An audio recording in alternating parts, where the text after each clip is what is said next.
everyone, it's Stephanie here, and today I have a video to show how I've created this little piece of watercolor paper with multicolors for the March Simon Says Stamp Card Kit Blog Hop.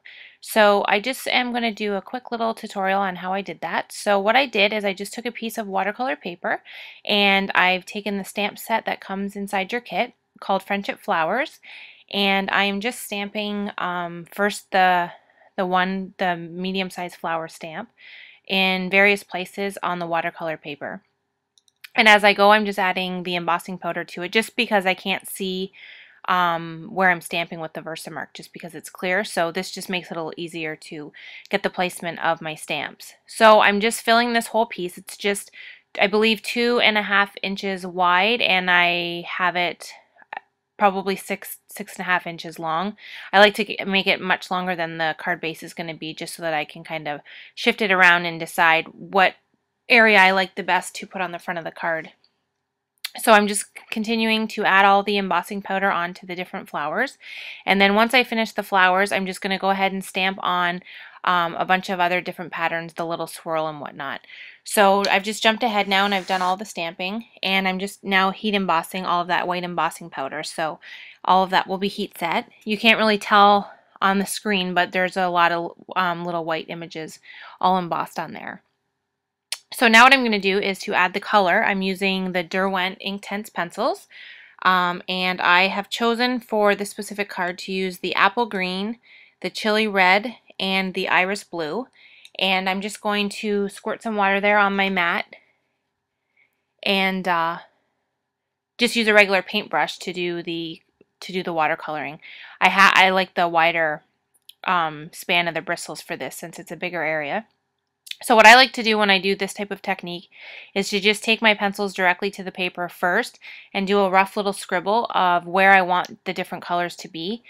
So I just kind of move the different colors around, since I'm just using 3 on this one, and kind of just put a little bit of color in different areas of the paper so that all of the colors are spread evenly throughout. And then I kind of overlap them a little bit, and I'm not super careful, and I don't worry too much about the pencil lines and stuff that you notice, because once we're done, we're going to have added so much color that none of those pencil lines will ever show through. So you don't have to worry about that at all.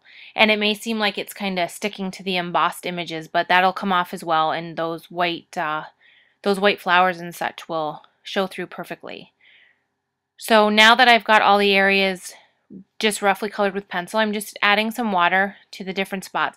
I try and stick roughly to the same color at the same time, just because the color is so intense that it will overlap and really change the colors if you mix it a lot together. So try not to do that. You just want to kind of work with each color individually and then give your brush a wipe before moving on to the next.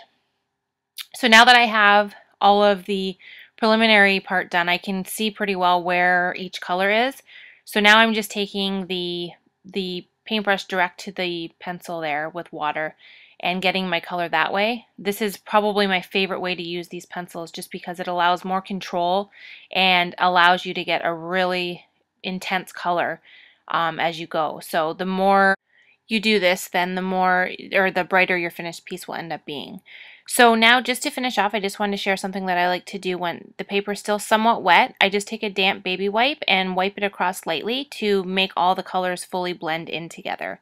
And then just let that dry, and then you have a finished piece that you can add to a card front. So thanks so much for watching, and I will see you next time.